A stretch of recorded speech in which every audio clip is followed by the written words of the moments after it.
All right, welcome back to another episode of Small Guys Podcast. Today we're reviewing Blink Twice, the new Channing Tatum movie directed by Zoë Kravitz.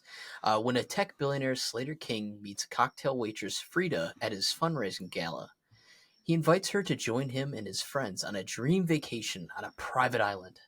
As strange things start to happen, Frida questions her reality. This movie has a 73% critic score on Rotten Tomatoes and a 68% score on Rotten Tomatoes by audiences. That's disappointing. Spoiler disclaimer, we're going to spoil the movie as we always do. I want to start with just saying, I know you usually ask us our thoughts, Josh, but the description says, meets Frida at this function. We find out that... How many times did he meet her there? Yeah, that's what I'm wondering. How many times did they actually meet at this function? Clearly many times, or at least twice. We can confirm at least twice watching the movie. So neither of you guys saw a trailer, right? Let's just start off with that. You guys went in pretty blind? Not true. Our movie, when we saw this, was at 7:20. I decided to take a nap. Very ignorant. I woke up at 7:15. I jumped out of bed, got in the car. As I was in the car, I watched a trailer to see if it was worth finishing the drive to the movie. And how long's your drive? How long's your drive there? 10 minutes. 15 minutes max. But I figured I'm going to get there. The movie's going to be started. I'm going to miss some of this kind of mystery movie. I might have. How much do you guys think I missed when I walked in? Maybe 5 minutes. Dude, you walked in right when it started. No, I was gonna say. I think did I really? Timing. Yeah, it didn't even start till like 7:40, 7:45. Oh, okay, maybe. That was. It took forever. It was. It was in motion when I sat down, so I wasn't sure. So that's good to hear. Yeah, so it had just started. Okay, so I might have missed 30 seconds. No, you timed it perfect. Because then, as soon as it ended, you got up to go pee. I did. And I'm like, damn, he timed it where he like walked in right when it started and left right when it ended. Well, that's the thing with me is I thought I was late, and then I realized, like, dude, every time we go, there's like 15 minutes of previews, and I think it was even longer than that. Not always, because me and Emma went and saw Coraline was in theaters. They did like a re-showing something anniversary. It was cool. And I'm typically showing up 10 minutes after the movie started. Well, that movie, they did not bother with any ads. Right, it started. We got in about 10. Yeah, we got in about 10 minutes late, and the movie was already like 10 minutes in. So yeah, so I we go to the movies a lot. We go to the movies a lot, and usually it's always the three of us there, with other people sometimes. But I got there, and we were planning on seeing this movie a couple of days beforehand, and I got there, and I'm like, damn. I know Andrew and Aiden aren't going to be here on time, so I'm just going to have to go in there, get in line, go sit by myself, which is fine. But then I remembered on my walk to the theater when I got out of my car, I'm like, oh, Cody and Siri are here, who are always earlier than me. And I'm late to everything, but the movies I show up on time, always. So, I was like, oh, okay, at least they'll be there. And I was right. And then you guys showed up late.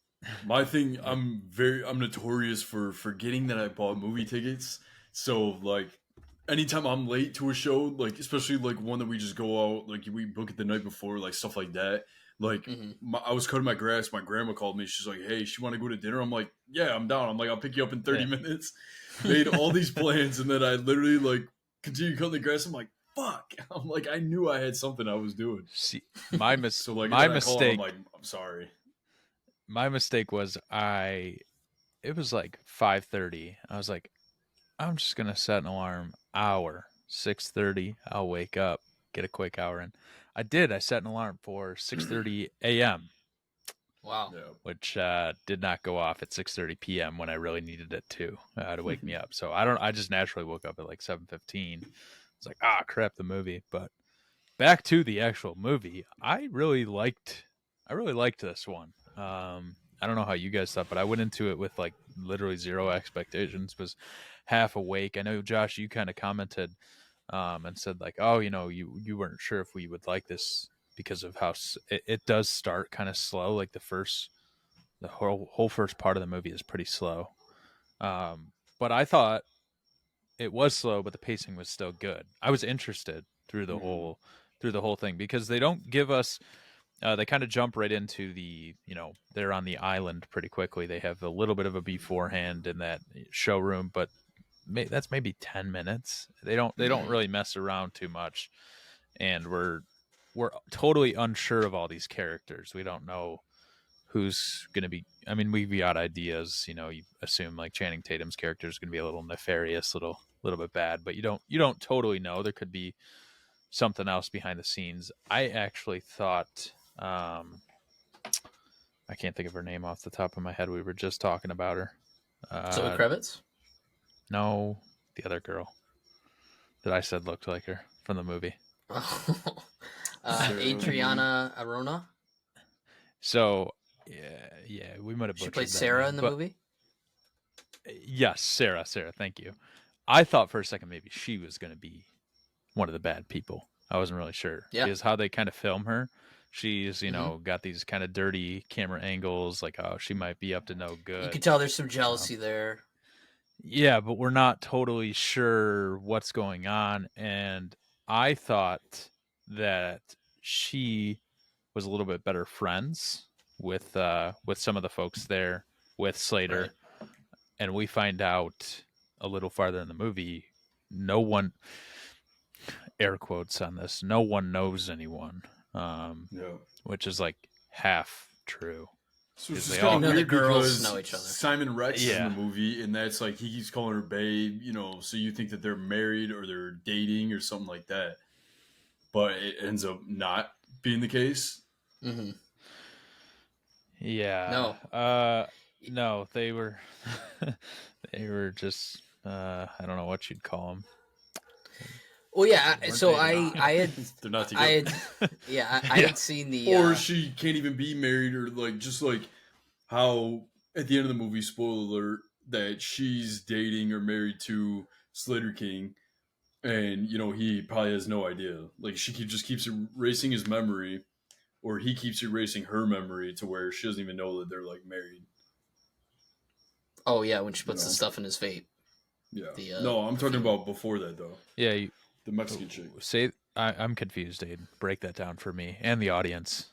Because all 17 of them.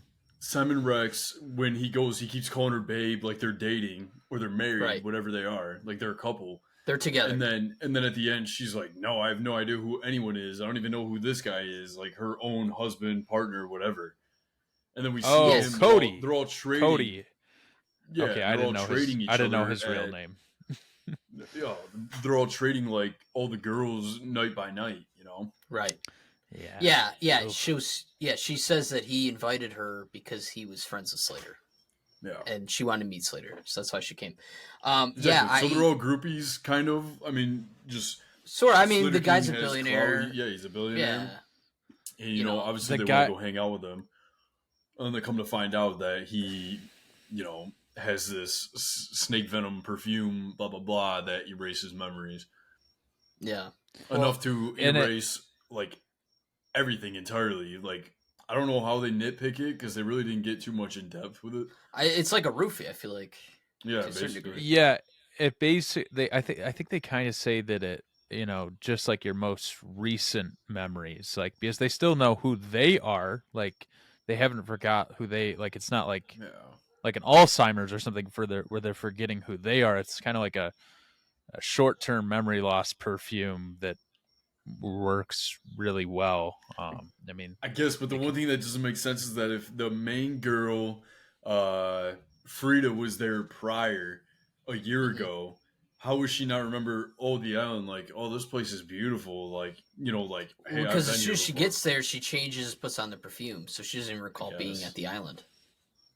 I guess, but she still walks in, gets off the boat, blah blah blah, out of the car. I guess, but you take a private jet. I mean, you're there probably in a few hours. Yeah, but she would know, like, hey, I've been to an island before, And the fact that she's, it's crazy. It's a good idea, but I'm thinking too much. Yeah, I think let's say it's a 24-hour thing. When she meets Slater King, she's like, she has no idea who he is, or she knows who he is, but she has never met him before. Right. Yeah, I get what you're saying. Yeah. I think you're reading a little deep into it. Yeah. Like, it would make sense if it was like Get Out, where they're, transplanting brains. It had a little bit of a vibe like that, though. I felt like the music was definitely Get Out-esque. Ooh, good. No, good when I was watching it and I was seeing the cinematography, the way like scenes were shot, maybe like the background kind of being out of focus a little bit, the way it like cut, it reminded me a lot of Jordan Peele, a lot. Yeah. There's another director too that I'm thinking of, but that reminds me of her style too, and I think this is one of the first movies she's directed. Yeah, it is. She did a great job. A really good job. And she helped write it too. Yeah, she was. And that's the thing is, like, I wanted to ask you guys, having this be her directorial debut, do you think that this is like an original film? I don't know if it's based off anything, like entirely, but I feel like it's stuff that we've seen before, but like a different twist. It gave me vibes, even though it's like totally different movies, but it gave me vibes just personally of that new Glass Onion movie. Yeah. Where they're on an island like that. Yeah. I mean, people aren't being brainwashed, I guess you could say, but that was the initial vibe I got right from. It's a mystery movie on an island. Yeah, it is. And that's the thing is, like I said, I had no idea what kind of movie we were getting, like we were going to see. And I had no idea it was like a thriller or a horror. I thought it was more like a rom-com. Yeah, I didn't know what it was. Like, just seeing like the before we saw anything. Yeah, I felt like it was kind of. I think it was a mystery up until we saw her with her first like very visible flashback, because we got a couple random snippets of flashbacks where Frida's able to see Jess real quick with a knife, or just a quick glimpse of Jess. We see all 5 of them running together, so we're trying to piece together a timeline. But I think it switched from a mystery to a horror thriller the second we see that full-fledged look back of things. Yeah, there's still twists in it too at the very end when you figure out that she's been there before and things like that. Like they do throw stuff in there. But yeah, I basically convinced you guys and then our 2 other friends to go, and I had seen the trailer and I knew the Rotten Tomato scores before going into it, which usually I don't look at, but so I was like, oh shit, are they not gonna like this? Like I didn't know, because I knew it was a mystery, but I didn't know to what extent. So like I'm like, what if the mystery part sucks and like they get pissed off that I drag them to see this movie that they didn't really know that we all like thrillers. And I did make Andrew and Series C Borderlands like a couple weeks ago, so it couldn't be that bad. I mean, you've got you set the bar for us so damn low that everything's been good since then. It truly it has. So we saw Alien and Watch paint dry. I've liked both of them. Yeah. I was dying. Yes. I slept at my grandma's house after the movie, and her husband's like, "Oh, did you see Blink once?" You should have asked him if he's having a good time. No, when my grandma was like, "Oh, what's that one about?" I'm like, honestly, I don't even know. That's not one you want to. That's probably not one you want to describe to grandma. I think was this rated R? Yeah. Yeah, it had to have been. It's kind of crazy for the premise of the story to be like sexual assault and like you said, like date raping and shit like that. Yeah, there's that warning before the movie starts too. Yeah, and that's why. Oh, was there really? I wondered. Yeah, there was like a trigger warning, and I didn't know to what extent they were gonna, take it to. But I mean, it definitely. It was fucked up. That was graphic. It was pretty brutal. I have a question. They showed a picture of Epstein, right? No. Dude, I swear one of those pictures she's going through, it looked like Jeff Epstein. I swear to God. I was like, that had to be him. I didn't ask you guys after the movie. I forgot. Like, I think he's to allude that he's been there before or something. I think that's what or they that were him playing. and Slater are friends. But wasn't he not guilty? I think he died and he killed himself. Yeah, he died in prison. Yeah, he killed himself, quote unquote. Yeah. But I don't know if he ever. I guess he couldn't have got tried. Yeah, who really knows too much about it? All that I heard. He definitely did it. Yeah, all I know is that, or I heard, is that he killed himself, and that night, like none of the cameras were working, which that seems to be like Classic. So that's like straight out of a movie. Zoë Kravitz stated that the idea for the script began observing one of her biggest frustrations in Hollywood. So I'm assuming that that's sexual assault or sexual harassment.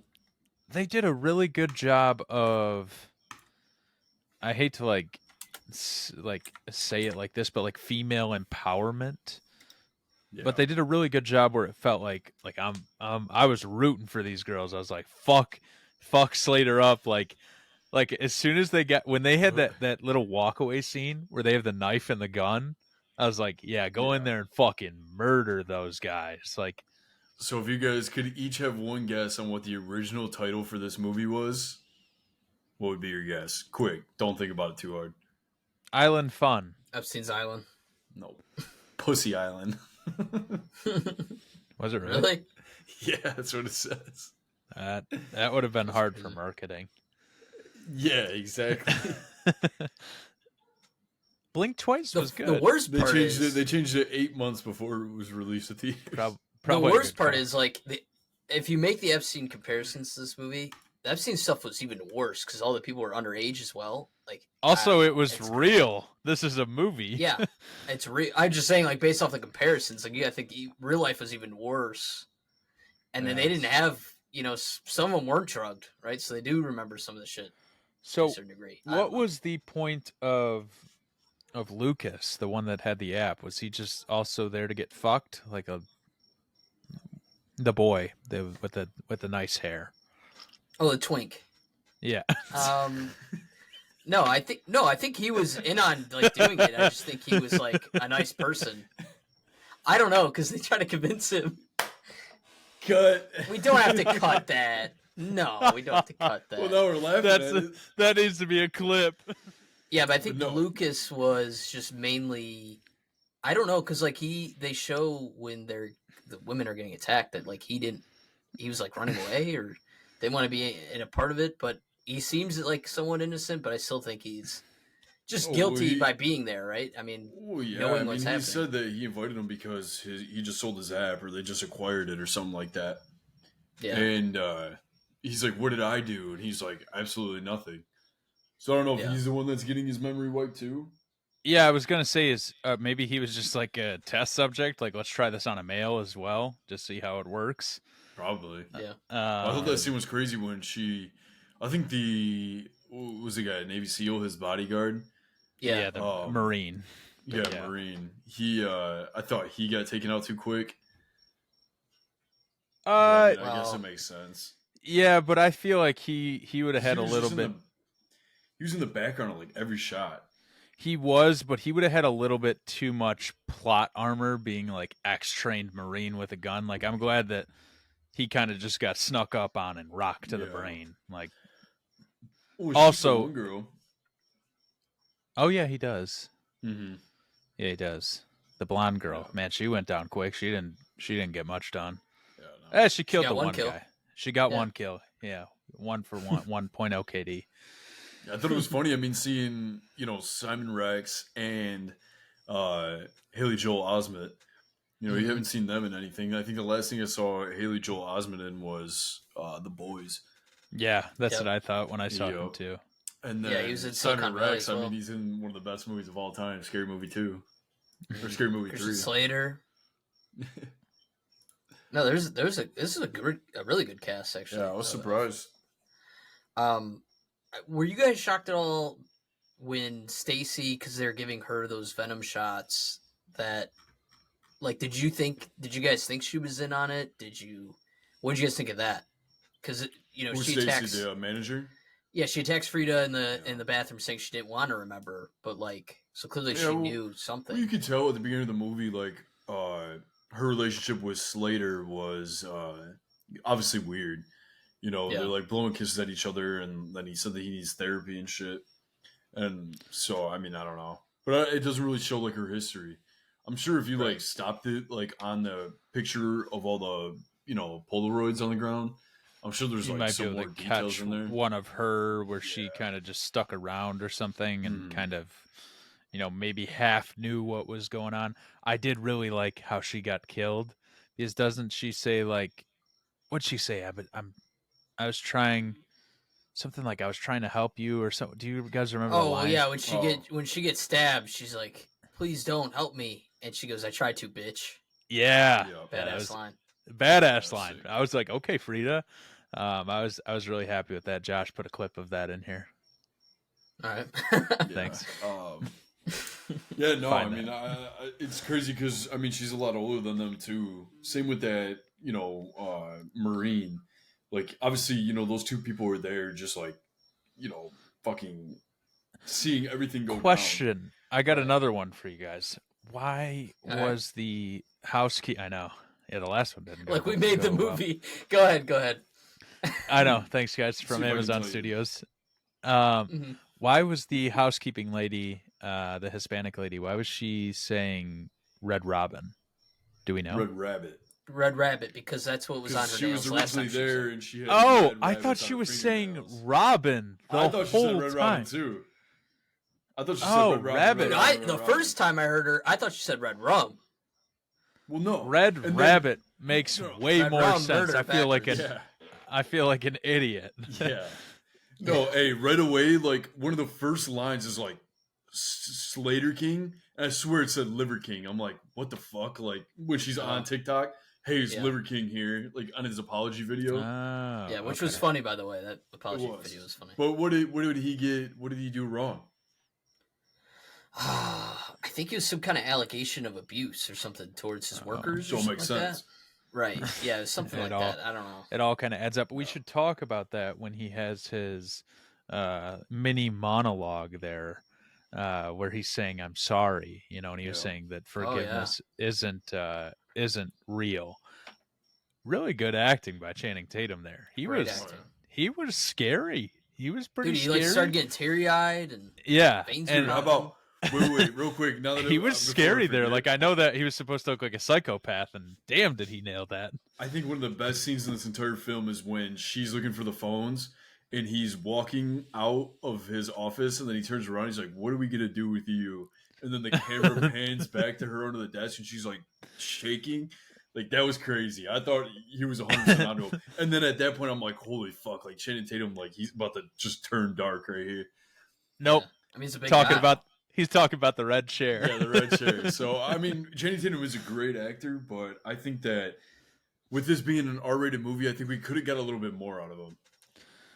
Maybe. Because, like, he's going to therapy and stuff like that. You see a little bit on his flashbacks, which just makes him, like, just an asshole.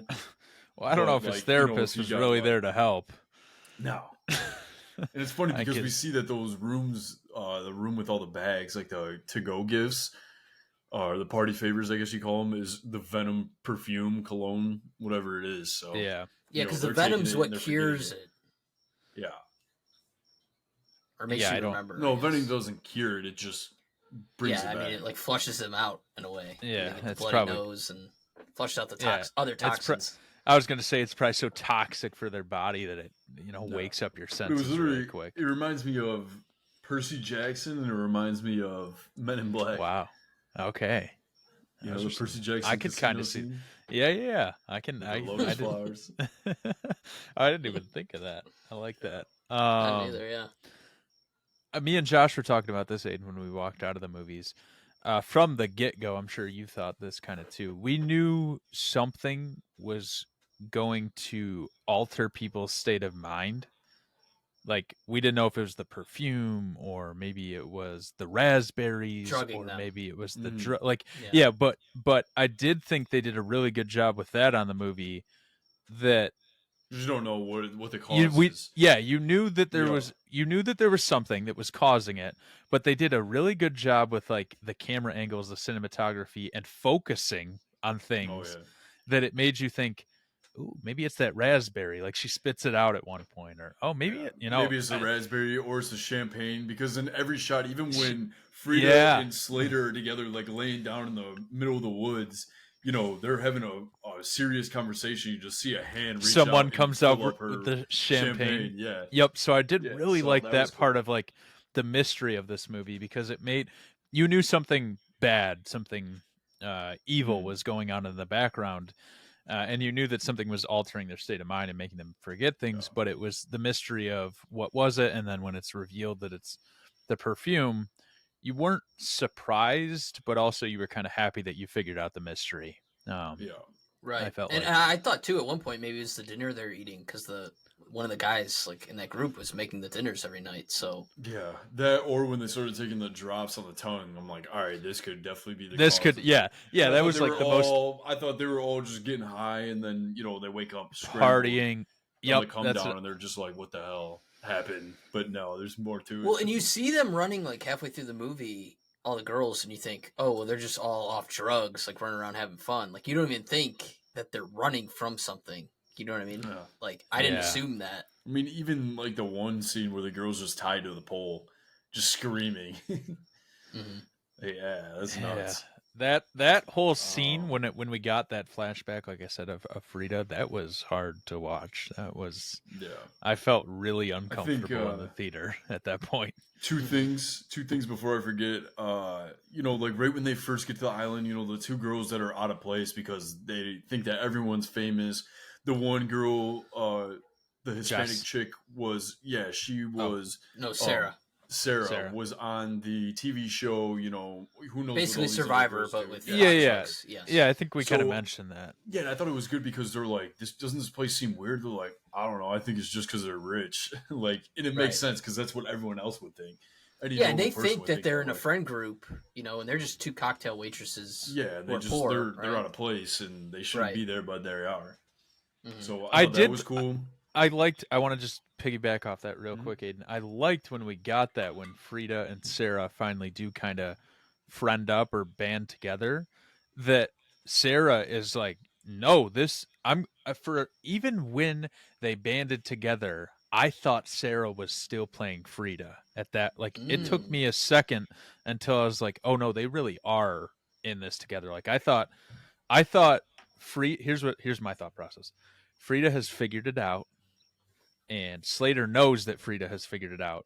Send Sarah in to gaslight Frida, to make her feel comfortable, to make her feel, maybe you are a little, maybe you're a little crazy, but it's okay.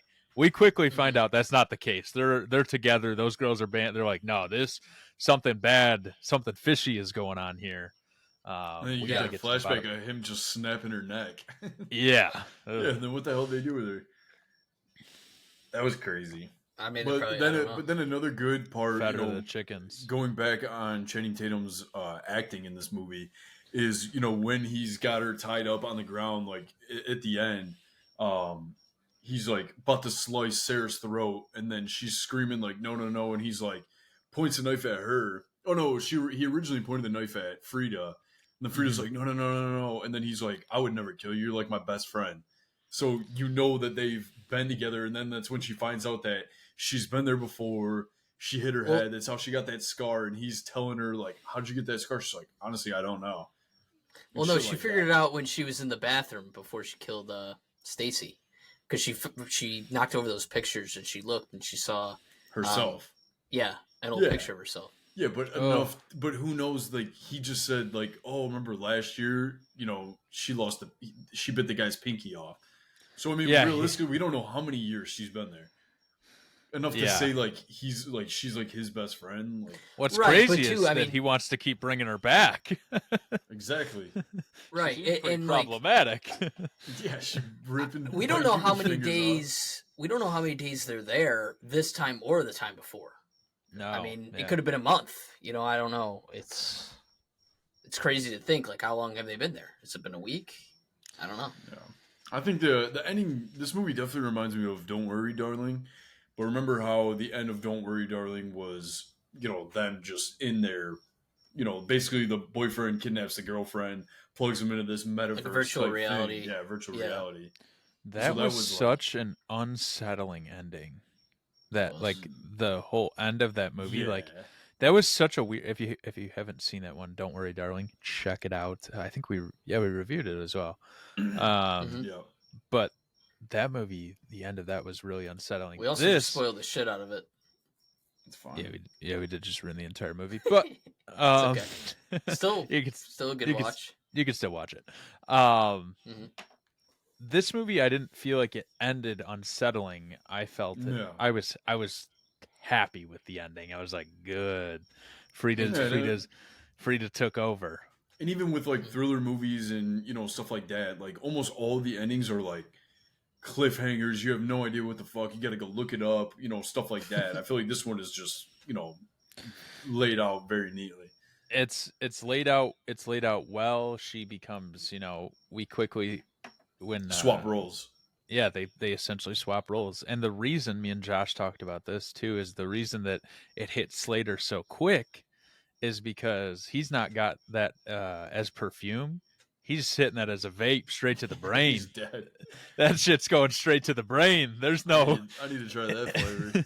There's no mess. That's why there was only like a couple, because for those girls the perfume took a little while to kind of kick in. This hit him within like a minute tops, and that's when she realized. Yeah, she realizes. Wait a minute, he's been doing this all wrong. We should have this in breezes, and we should be handing this out. Yeah, pretty. Shit's hilarious. Pretty. Well, dude, and I was like annoyed too because he runs out to go get Sarah because her gun's out of ammo, right? So he's like chasing. Which was stupid. She's shooting at the door. I leaned over to Siri. I go, "What an idiot!"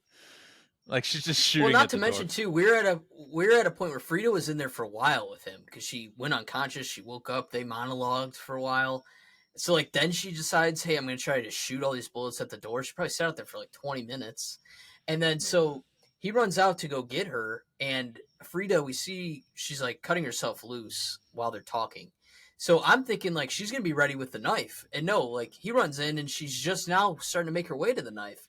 And we figure out that she's put the perfume in his vape. And that's what took all that time. She's out here. At that point, I'm like, what the hell are you doing? Yeah, right. I know, and I mean, she's tied up, and that's what she replaces it with, like. Yeah, and how do you know he's gonna come in, hit the vape, then grab the knife on you guys? Yeah, you know especially what I mean? When it rolls to his feet perfectly. Right. Yeah. So I guess she kind of can predict. She can kind of predict him. He needed that on him the whole time. That was kind of his stress reliever. So she just probably assumed, oh, he's gonna need a hit as soon as he gets in here, and. Oh, he took one, and it didn't take long to see the tide turn on that. And I told Andrew, I was like, I'm really happy with the ending where they didn't kill everyone because I was worried that they're just going to kill everyone and then just the two of them would leave. Because you see the pictures starting to get burnt, so it's like, oh, there goes all their proof. But it worked out in her favor because she was able to brainwash him, become a billionaire, marry him, whatever, and have all this power. So I thought the ending was great the way they did that because I wasn't expecting. Now, is she a bad guy in the end? No, I don't think so. Okay. He deserved it. No, yeah, especially he deserved shit that they did to him. I agree. I'm just karma's a bitch. Yeah, and it was handed to him. But that's what he's making the argument with her about is. He keeps saying, I'm sorry. His whole argument is you can apologize, but people don't take your apology. A lot of people don't offer second chances, and take your apologies and move on. That's what he's saying. And so like that's what she did. She didn't move on. She didn't take his apology. She didn't feel bad for him. Now he's her prisoner, which is really cool. I was so happy. I like when the doctor comes in and he's chatting. Yeah. Hey, even at the beginning, he's like, oh, they're not gonna remember this. He's like, yup. Yeah, but I liked at the end when he's like, I think we should do another session, and she just looks over and doesn't she wink at him and say like, oh no, yeah. He pretends like he doesn't know who she is again. Yeah. Well, also he went home with the perfume. Mm-hmm. So, yeah, which is. I don't know what the point of that is. Is that for maybe for him to use on dates or whatever he does? Yeah, he could gift it to someone. I don't know. It's crazy to think. Yeah, there is those perfumes probably out there in their world. I don't know. Kind of maybe a little like call me crazy, but maybe a little Severance vibes here while they're on the island. We're comparing it to a lot of stuff. I know. Brain wiped while they're on the island. They get off the island. They have their own separate life kind of spiel. I think you could maybe compare it. I don't know. No, I mean, but all in all, if you guys want to wrap this up, Yeah. I think that, give credit where credit's due to Zoe Kravitz. I think that, I can't give her all the credit for, casting and stuff like that. Yeah, but this was, but I think it's a great, it was good. Great first, first thing she's put her hands on. Yeah, if this is the first thing you put out, directing and stuff like that, I think, and a lot of people, I feel like this is like one of those movies that's kind of gets swept under the rug. Like, not a lot of people are going to go see it. We'll promote, and yeah, so I think promotion will definitely help it. But I was surprised, 100%. I was surprised. I did not expect, this to be something that I would rewatch again. Like I said, I love thrillers and stuff like that, and I think it's just another good one to add to the list. Yeah, I'm looking at it right now. The budget was estimated to be about $20 million. So far, it's grossed worldwide $31 million. So, I mean, we think with marketing and stuff, it's probably near breaking even. But we'll see. Maybe it's a movie that does well on streaming. I hope it. That's true. At least I think it would do really good on streaming. When it goes to Amazon, what's it at in the box office, Josh? Worldwide, it's $31 million right now. Oh, and it came out August 25th. You said the budget was 20. Yeah, estimated to be. I mean, that doesn't include marketing, which is usually like half of what the budget is usually. Okay, so right now, yeah, they're probably at the break even. I'd like to see them do for $20 million, considering movies these days are like $500 million. Like, this was enjoyable. Oh, yeah. Right, and you got to think too. It's only been 2 weeks, but like I know this past weekend, Deadpool and Wolverine was the #1 movie still at the box office. So that's it's like insane. Yeah, so wild. And then too with Beetlejuice 2 coming out, maybe that takes away some stuff too from them. Yeah, probably. I don't know. We'll see. Yeah. But I think like once it goes to Amazon, I think it'll do well on there too. Yeah, I would definitely recommend someone stream this on Amazon. Yeah, and I'm shocked that audiences are giving it a 68. I don't know. Maybe a little disappointing. But it's dark topic, I think. Maybe? Yeah, I think that's what's not helping the score is the topic. Especially it's fucked the up. warning at the beginning. Yeah, because I mean, this shit happens a lot, and a lot of people like. How many people are going to go sit in a theater and be like, have PTSD from their past experience or stuff like that? So I mean, it makes sense. Like, fuck this movie. Why even add that in there? But yeah, like why? Just like why make bring a war movie? Exactly. Why bring publicity to something like this? Which I totally see both sides of that coin. Like, one, you're bringing it to light, but two, I can see how some people could see it being insensitive that you want to show. I mean, too, there's women empowerment, them coming together. I think. Yeah, I said, it's a good message. It's cool. I think it is too, but I can see both sides of the coin. Right. Yeah, that's what I'm assuming, or maybe people didn't like. I know for me, I can kind of get into my score here. Yeah, go ahead. I know for me, like I was kind of worried that you guys might not like it because the beginning, the first half, I would say, the first act for sure, just felt kind of a little bit slow. And so I had seen the trailer, and there's a part in the trailer where she goes, "Where's Jess?" when they have the face mask on, and they're sitting by the chair, the four of them, and they're like, "Who's Jess?" Like, that was in the trailer. So like, I'm waiting for that part to come. It didn't come for a while. Yeah, so, I saw that too. And then I'm like, are they going to land the twist? You know what I mean? So it was things like that. But I think like the second half of the movie, once they have that conversation, where's Jess? I think that's when it really just starts picking up. And, I'm watching the movie and I'm thinking, what's drugging them, things like that. I think this movie would do pretty well with like a second watch. So I think when it does come to Amazon. So you think maybe it's a buy? Well, I don't know, because notice that I said when it comes to Amazon, I'm not going to see it again in theaters. But we say buy means I'd buy it in Blu-ray. Like, I would see it multiple times. This one, I'm saying maybe I'll rewatch it one more time. Okay, it's on the border of a buy. It's on the border for me. It's a heavy stream. Yeah. Exactly. Yes. Yeah, I would definitely recommend seeing it at least once. And I don't think it's like a necessary. I mean, I'm saying it as a guy, right? But I don't really think it's like horrifying to a point of like, I don't know, Sinister or Insidious, right? Like, it's not that sort of horror, but it is. I mean, depend if you're a girl who's gone through that before, then yeah, it definitely is. But like, this is probably worse than Sinister, yeah. Oh yes, but I'm just saying, like, it's not a movie that's so scary you wouldn't want to watch it or anything like that. It is more like thriller-ish in a way, because these people are monsters, what they're doing to them. And so, but I did like the mystery aspect quite a bit. For my score, I'm going to go 80 flat. That's where I'm leaning right now. I was shocked by the Rotten Tomatoes scores after the fact, because I'm like, oh, that was better. I think I went in almost with lower expectations, is what I'm saying, because I knew things before seeing it, rather than you guys who went in blind. I'll go next then, because I feel like usually you're the middle, I'm the critic, and Aiden gives 90s to anything that was made. Wow. No, I don't know. Sure. This movie was good, and that's pretty much what I've got to say on it. I don't have many complaints. It wasn't the greatest thing ever.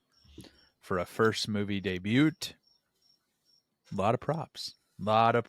Like this is definitely, I agree with Josh. I'd watch this again once it hits streaming. I don't think I need to buy it on Blu-ray and love it, but I would watch it once more. And I definitely think the critics are a little brutal on it. I'm going to go a little bit higher. I'm going to go 82 out of 100. Okay. Well, I had 82 from the get-go. Yeah, so. okay, buddy. 92 probably. Just copying me. Yeah, he had 106, but he had to drop it down. No, I think 82 is solid for this. I mean, like I said, I'm not going to repeat myself, but, I think Zoë Kravitz did a great job, especially with this being her, initial start, her debut. I think she's going to have a lot of good, similar to Jordan Peele, I think she's going to have a lot more great films under her belt here pretty soon. Cast did really good. I would definitely rewatch this movie again. I just like thrillers. So, I'm watching the trailer right now while you guys were saying your scores. And, yeah, I mean, if I watch this, I would think that I would compare it definitely to like a Glass, or was it Glass Onion? Knives Out. It looks like a murder mystery. Yeah. And then you go in and, I mean, going seeing that and then going in and watching the end of this movie, you'd be like, what the hell? Like, it's not even close to that. Yeah, that's the vibe I got from the trailer. And I knew Zoe Kravitz directing and Channing Tatum in it. That's why I was like, I feel like we should go see this because it looks good. Mm-hmm. You know what I mean? So, but yeah, and I think because I saw the trailer, maybe that's why the beginning was slower for me, just because I'm waiting to get to that point.